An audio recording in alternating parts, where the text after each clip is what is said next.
Bien, a esta hora vamos a conectarnos ya directamente con nuestro primer invitado, el economista Ricardo Patiño, precandidato a asambleísta nacional por la Revolución Ciudadana.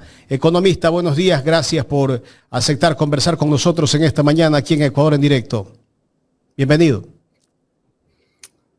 Hola Jaime, ¿qué tal? Buen día, un gusto de saludarte a ti y a tu audiencia.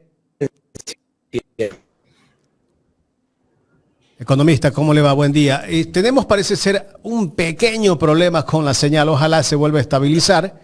No sé si me está escuchando. A ver si intentamos nuevamente conectar con el economista Ricardo Patiño. A ver, economista, ahí lo estoy viendo bien. ¿Me escucha? Sí. A ver. Ahí lo veo bien. Retomamos la conexión. Vamos. Muy bien. Vamos, ojalá fluya la señal en esta vez. Economista, ¿cómo toma usted esa nominación para la precandidatura a la Asamblea Nacional por la Revolución Ciudadana? Para mí es un honor por volver. Es un honor volver a servir al Ecuador.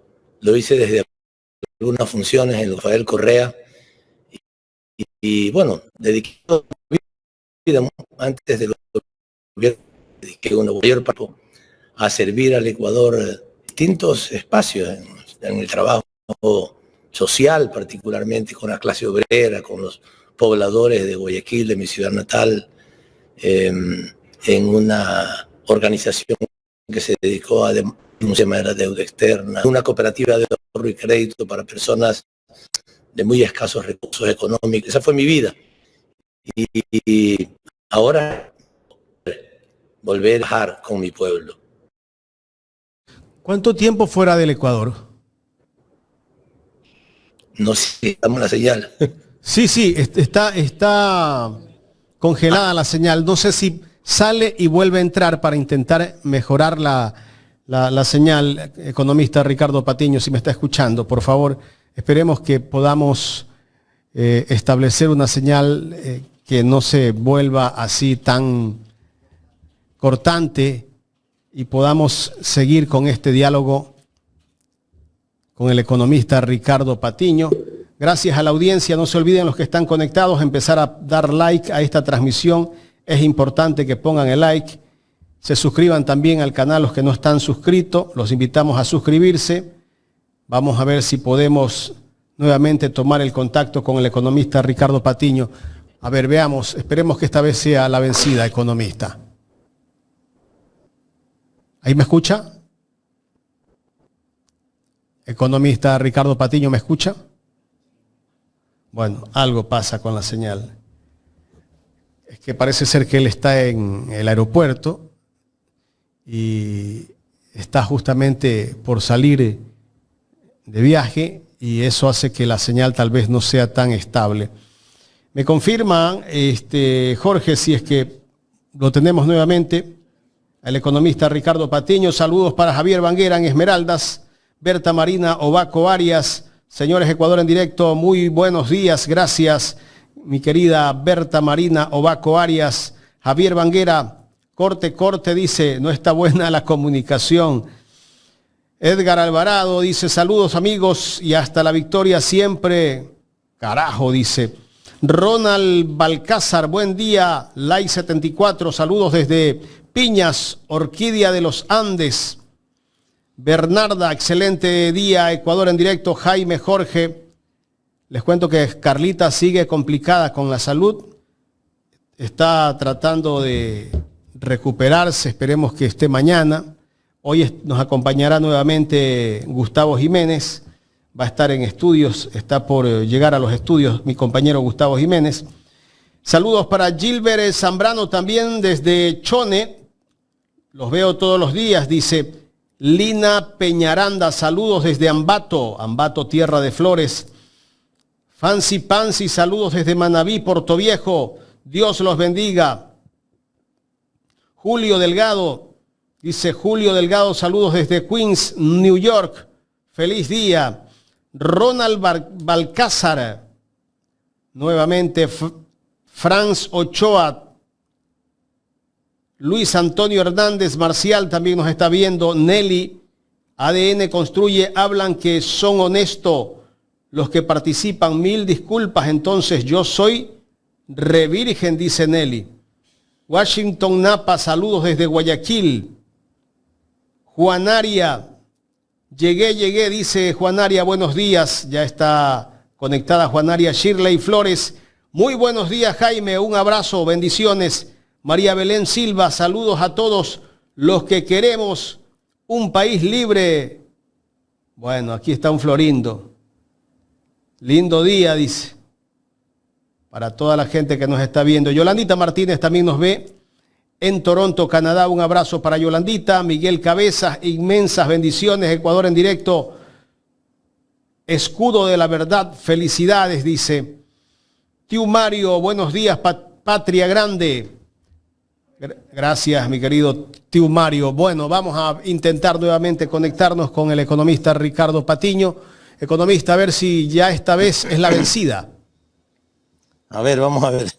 Ahí estamos bien. Bueno, está saliendo de viaje usted, para ¿no? Mí es un honor, sí, para mí es un honor estar de candidato a asambleísta nacional por la Revolución Ciudadana, volver a servir a mi patria. He dedicado toda mi vida a esto, no solamente el gobierno del presidente Correa, que por supuesto el honor fue muy grande porque era servir a todo el país, pero siempre trabajé con las organizaciones populares, obreras, campesinas, en temas de denuncia de la deuda externa, en una cooperativa que daba de ahorro y crédito que daba atención financiera y más a la gente más pobre. Esa fue mi vida y lamento que haya tenido que salir 5 años del país por esa persecución que tiene que ver básicamente, como tú lo sabes, Jaime, y la población, por el hecho de que di un discurso en una reunión interna del partido, de nuestro partido político, en el que invitaba al pueblo a salir a reclamar sus derechos en el gobierno de Lenín Moreno. Por esa razón he estado 5 años fuera del país en condición de refugiado político en México y ahora puedo volver porque prescribió el supuesto delito de hablar, de tomar la palabra, porque sabían ellos lo que significaba esa palabra en aquella época. Pero estoy de regreso. ¿Cuándo vuelve al país? Estos próximos días. En los próximos días estaré porque tengo que aceptar la candidatura y ya estoy en condiciones de volver. Ya el perverso juicio ya terminó, prescribió, porque no tenía además no tenía ningún sentido. Correcto. El Universo publica que usted tiene un impedimento. ¿Qué tipo de impedimento tendría? No tengo ningún impedimento. Ellos hablan de que hay una orden de detención, sí, esa orden espuria de detención, porque di un discurso, porque no hay ningún otro tipo de juicio de ninguna naturaleza, a pesar de que Contraloría me investigó hasta por debajo de la alfombra, por todas partes. Jamás encontraron nada, porque somos honestos y no pueden encontrar nada. Además, si yo regreso, es porque tengo la seguridad de mi condición personal, ética, para regresar. Si fuera como la oposición dice, como la oposición dice, como los grandes de comunicación dice, que nos hemos robado la plata, para regresar. Yo de mucha edad he trabajado toda mi vida.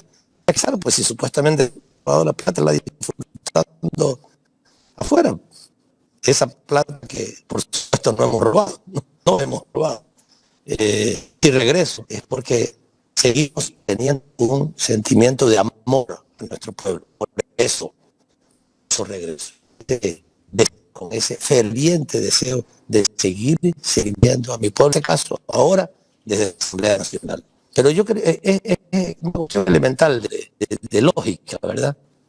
Si hemos llevado plata, como dicen los grandes medios y la derecha, ya deberíamos estar disfrutándola, pero no, regreso, porque de nuestra calidad moral. Economista, tenemos todavía el problema de la señal.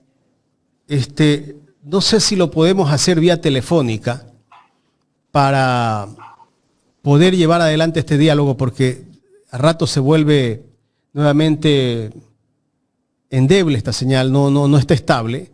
Si podemos hacer una llamada telefónica directamente y ponemos acá una imagen como que está en vivo, sería mucho mejor. Me confirma Jorge para llamarlo por la vía telefónica el economista Ricardo Patiño. A ver, intentemos nuevamente. Jaime, parece ser que ahí se restableció. Como tú digas, sí. Intentemos, si es que en esta vez no falla, vamos por la vía telefónica. Ya. Hacemos una llamada, bueno. Gracias. Correcto. Economista, bueno, en estos 5 años que usted ha estado fuera del país, ¿cómo ha visto el Ecuador desde afuera?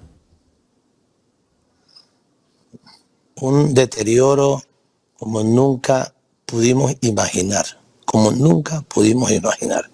Cada gobierno era peor que el otro. El de Moreno fue la traición, la desinstitucionalización del país, puesto el país patas arriba. Y esto fue continuado porque estaba organizado con Guillermo Lasso y luego con Noboa. Han destruido la economía, han destruido la seguridad. Este es el problema más grave. Le digo sinceramente, a mí, yo tengo una cierta preocupación al regresar porque no encuentro una sola persona de todas a las que les he preguntado, ¿ustedes creen que debo regresar? Y todas me han dicho unánimemente, no regreses. Yo lamento no aceptar esos consejos, porque soy terco, porque quiero a mi pueblo y quiero regresar para servirlo. Pero el deterioro ha sido de peor rápido en el caso de nuestro. Bueno, está entrecortada la señal nuevamente. Vamos a tener que hacer la llamada telefónica para llevar adelante este diálogo con el economista Ricardo Patiño. Vamos a contactarlo primero, el economista Ricardo Patiño. Ojalá no tengamos inconveniente. Economista, ¿me escucha? Sí, te escucho, Jaime. Perfecto, ahí estamos bien. Que la conexión no sea buena. Ojalá ahora podamos conversar mejor. Ahí estamos mejor. Bueno, economista. Ya. Bueno, te estaba contestando de que he visto un deterioro impresionante, particularmente en la seguridad. Esto tiene que ver con el retroceso del Estado, cuando el Estado está a cargo de la seguridad y la deja abandonada. Por supuesto que la seguridad va a crecer, por supuesto que se van a tomar las instituciones, por supuesto que va a aumentar la presencia de los delincuentes, ya no solamente en las calles, sino en las cárceles, organizando el crimen. Pero eso fue una decisión de Moreno. Después, bueno, de Moreno fue abandonar, yo no sé si más, pero por lo menos él abandonó la seguridad, la institucionalidad, lo que habíamos construido. Para comenzar, lo que habíamos construido, que era el Ministerio Coordinador de Seguridad, que se encargaba de coordinar efectivamente todas las instituciones al respecto del tema de la seguridad y darle el presupuesto que necesitaba. Eso lo abandonó Moreno. Y luego, lamentablemente, Lasso no solamente continuó con ese camino, sino que se infiltró el equipo más cercano de él, los amigos de su cuñado, que no es cualquier cuñado, es un personaje de altísimo nivel económico en el Ecuador. Estaba involucrado con la mafia albanesa, todos lo sabemos. Luego lo mandaron a matar, porque no es que un asaltante le quiso quitar la billetera y lo mataron, no, lo mandaron a matar a él y a las personas que estaban con él para callarlo. Ya, es decir, el Estado mismo, la presidencia de la República, vinculada a través de estos personajes con el crimen, y luego el gobierno de Noboa, que ha continuado también abandonando un poquito de show. Inicialmente hizo un pequeño show en un principio, pero posteriormente ya sabemos lo que ha sucedido. Lo que vive el Ecuador, este abandono de la seguridad, ha provocado la cantidad de muertes, de extorsiones, que ya, digamos, ya en el Ecuador no son nos ubican entre los países más peligrosos del mundo. Así es. Economista, yo no sé si usted vio una entrevista que le hicimos nosotros al doctor Ernesto Pazmiño, ex ministro de Justicia, que estuvo los primeros meses del gobierno de Lenín Moreno, y él nos decía que él se retira del gobierno porque vio que dentro de ese gobierno había un plan para destruir todo lo que estaba establecido en las cárceles. O sea, se desapareció el Ministerio de Justicia, el Ministerio Coordinador de Seguridad, y en fin, tantas cosas, y que prefirió hacerse a un costado porque ya se veía venir esta situación. Y en realidad, después de un tiempo en las cárceles empezaron las matanzas, y esa violencia después se trasladó a las calles. Claro, es que desde las mismas cárceles se organizaba incluso el crimen, todos lo sabemos. ¿Cuánta gente me ha dicho en estos años que yo he estado fuera que los llamaban de un número de teléfono, después averiguaban y ese teléfono estaba en la cárcel? Entonces desde ahí se organizaba. Es que mira, una decisión que se tomó en Moreno con esta nefasta María Paula Romo fue entregar el control de las cárceles a las bandas. Esto fue lo que pasó.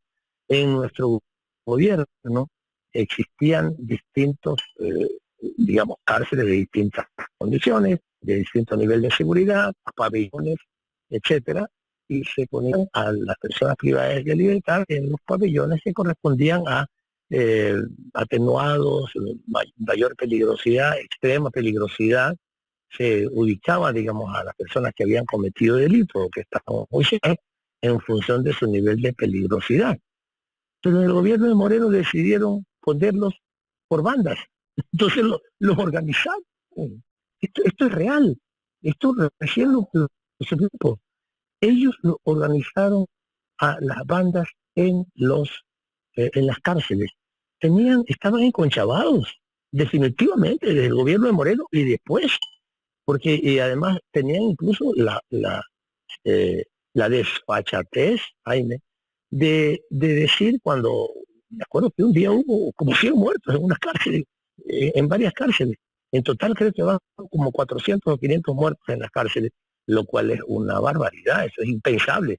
En un lugar que debería estar totalmente controlado por el Estado, hay centenares de muertos. Y ellos decían, no, es que incluso, no me acuerdo cuál ministro de todos los ineficientes ministros que han tenido estos gobiernos de gobierno, ministros y encargados de la policía, encargados del SNAI, supuestos expertos, ex policías, ex militares, decían, no, es que es un reparto de territorio, o sea, aceptaban que los privados de libertad tenían un reparto del territorio en las cárceles. O sea, yo puedo entender que alguien diga, no es que están disputando el territorio en las calles del país. Bueno, es difícil tener un policía en cada calle, pero en la cárcel, en donde además nosotros dejamos construidas cárceles con los mejores sistemas de seguridad, de ingreso, de control interno, de cámaras, etcétera. A decir, no, es que se están disputando el control del territorio dentro de las cárceles, eso es un claro indicativo de que lo que estaban haciendo era simplemente aceptando controlar las cárceles. Y estaban, lamentablemente, tengo que decir, el gobierno ecuatoriano, el Estado, en estos 7 últimos años, ha estado infiltrado por la delincuencia. Correcto, estamos dialogando con el economista Ricardo Patiño. Economista, el día sábado que se dio la convención de la Revolución Ciudadana acá en Guayaquil, en el Coliseo Voltaire Paladines Polo, el expresidente Correa en su mensaje dijo que para devolverle la justicia al pueblo hay que ir por una constituyente. ¿Usted comparte con lo que dice el expresidente Rafael Correa? Sí, es absolutamente cierto. ¿Por qué? ¿Y por qué lo decimos?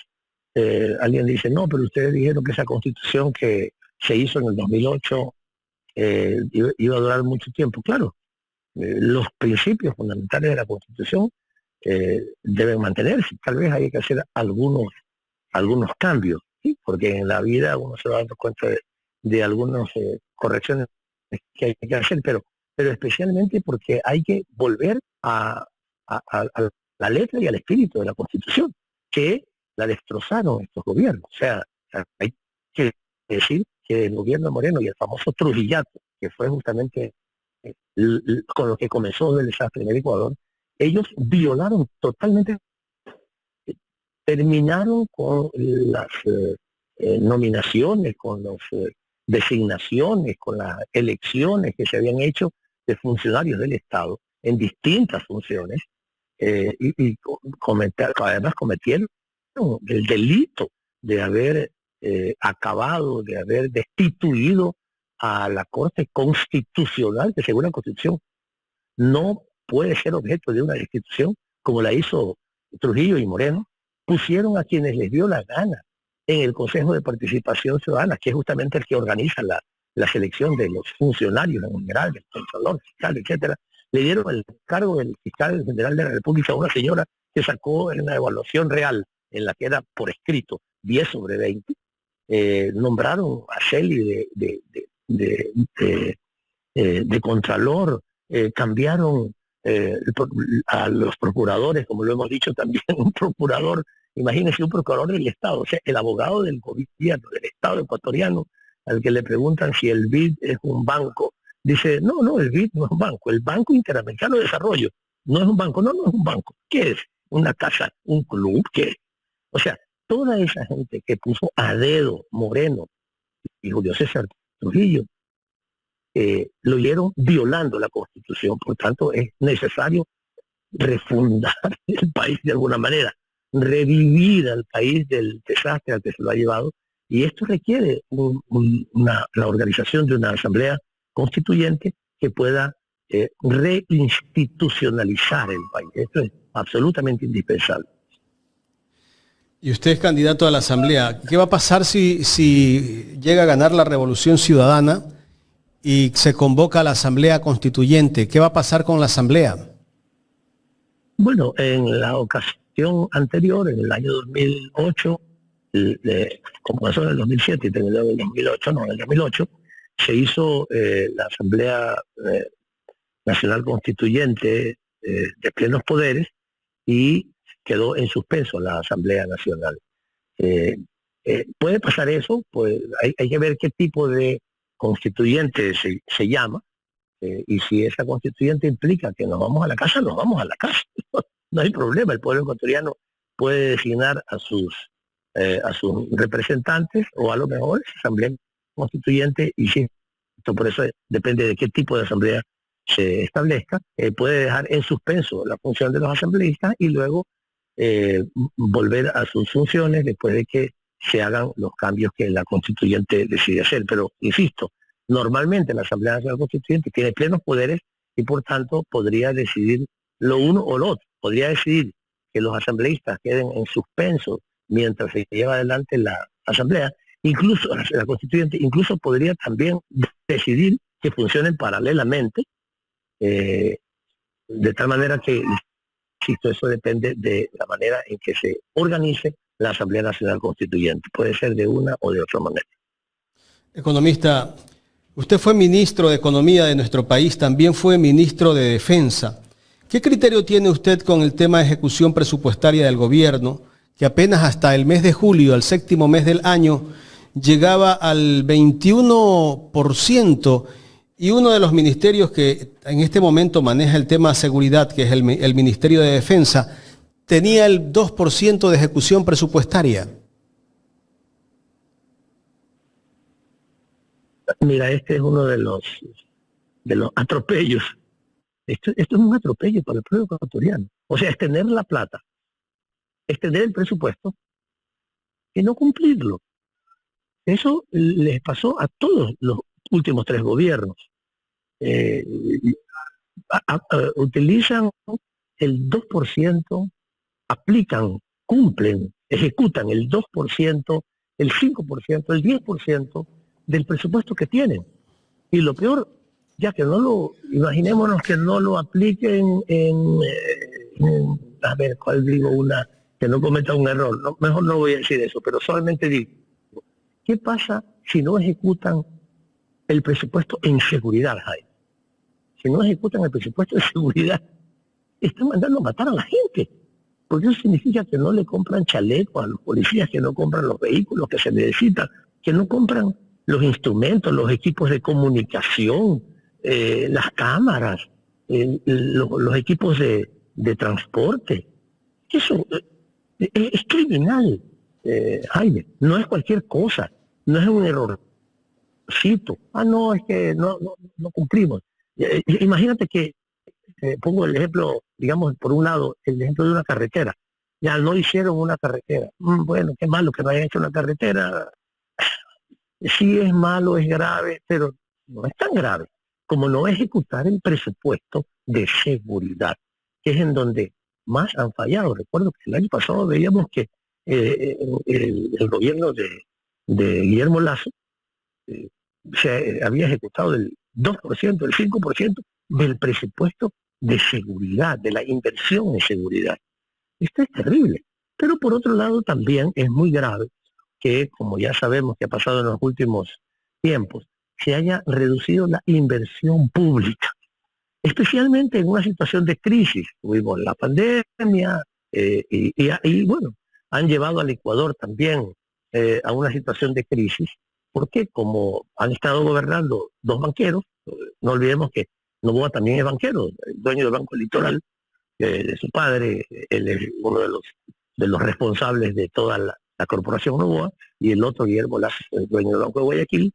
A ellos les interesa el crecimiento de sus bancos, aunque la economía se vaya al diablo, lamentablemente. O sea, la economía real, productiva, les importa muy poco, les importa la especulación financiera. Entonces a ellos les importa un comino esto, pero mientras tanto, el pueblo ecuatoriano está sufriendo la falta de inversión. Lo decía el otro día su candidato a vicepresidente, Diego Borja, el nivel de inversión pública en nuestro gobierno, el gobierno de la Revolución Ciudadana, estaba en promedio en el 12%, o el 10%, incluso llegó en un momento a ser el 14%, la inversión pública. ¿Qué sirve para dar empleo? ¿Qué sirve para dinamizar la economía? ¿Qué sirve para generar la infraestructura necesaria, la infraestructura energética, la infraestructura educativa, la infraestructura sanitaria, de todo tipo, para que el país funcione? No hay un país que funcione sin energía y ahora estamos trayendo barcazas al apuro y con negociaciones medias tránfugas y medias raras para tener luz cuando nosotros estamos exportando luz. Eso es falta de inversión productiva y de inversión en seguridad. Y esa es una de las primeras cosas en las que tenemos que trabajar en el próximo gobierno de la Revolución Ciudadana. Es invertir, que el sector público invierta con eficiencia, como nosotros lo hicimos, para que la economía se dinamice y para que tengamos recursos para la seguridad, para que pongamos el dinero en la seguridad, pongamos la inversión en el tema que es en este momento más grave, más importante para los ecuatorianos. Los tres últimos gobiernos le han hecho creer al pueblo ecuatoriano que en el gobierno de la Revolución Ciudadana se derrochó demasiado dinero, y es por eso que ellos hacen creer a la gente que hay que ahorrar el dinero, ¿no? Y tal vez esto de que no se ejecuta el presupuesto del Estado, parte del presupuesto de inversión, lo han de hacer creerle a la gente que este gobierno está haciendo ahorrar. Y muchos creen tal vez que es verdad, que este gobierno ahorra, pero ¿a qué costo? Al costo de que la gente la sigan asesinando en las calles. Ayer mismo, 3 policías fueron asesinados en La Joya de los Hachas, en una balacera. Un mayor de la policía y 3 sargentos de la policía asesinados, seguramente porque no tenían las suficientes armas de dotación, no tenían los chalecos, o quién sabe qué pasó. Mira, Jaime, primero mi solidaridad con ellos y con todas las familias ecuatorianas que han sufrido la criminalidad, la violencia, la delincuencia. Mi solidaridad con ellos, tengo que decirlo, me duele profundamente. Pero tal vez la mejor manera de explicar esto, por ejemplo, del hogar, de una casa, para que se lo pueda entender, porque a veces la macroeconomía puede ser un poquito más complicada. Pero ¿qué sentido tiene si yo tengo recursos en mi hogar para atender las necesidades de mi familia. ¿Qué sentido tiene que diga, a ver, yo no voy a llevar a hacerles las atenciones de salud a mi familia, que tengo que llevarlo al dentista para que le revisen los dientes de los niños, que tengo que llevar a un hijo o a mi esposa que tiene un dolor en el corazón al médico, al cardiólogo para que le revise, que tengo que mandar a mis hijos a la escuela, que yo diga, no voy a llevarlos a la llevarlos a la escuela porque quiero orar. No, es una estupidez. O sea, yo no puedo tenga que poner tal vez una situación de privacidad o de seguridad en la casa, una verja que me hace falta para no estar tan expuesto. No hacerlo porque quiero ahorrar. No puedes. Es un gravísimo error de una concepción del Estado minimalista, de un Estado neoliberal que traiciona a su pueblo ahorrando el dinero que tiene de los impuestos y además que debería de cobrar a los que no les cobra para atender. Si no estamos en un país, digamos, del norte de Europa que tiene sus necesidades atendidas, incluso allá, por supuesto, las atiende porque el Estado cobra mucho impuesto y atiende a la población de manera muy particular, muy buena, con mucha calidad. No estamos en esa situación, que uno podría decir, bueno, ahorremos un poquito porque vamos a hacer una nueva hidroeléctrica. No, estamos hablando de un país en crisis, que este año no va a crecer, que tiene más del casi el 80% de empleo inadecuado a la población, entre desempleados y empleados informales, y que se decida no invertir, no usar los recursos del Estado para generar, que tiene una deuda acumulada de 90.000 millones de dólares, cuando nosotros la dejamos en menos de 40.000. De 90.000 millones estos 3 últimos gobiernos se han endeudado al país, no han hecho una obra, un kilómetro de carretera, una escuela. O sea, increíble. Es el manejo más absurdo de la economía. Esta idea, como tú decías, de ahorrar. ¿Ahorrar para qué?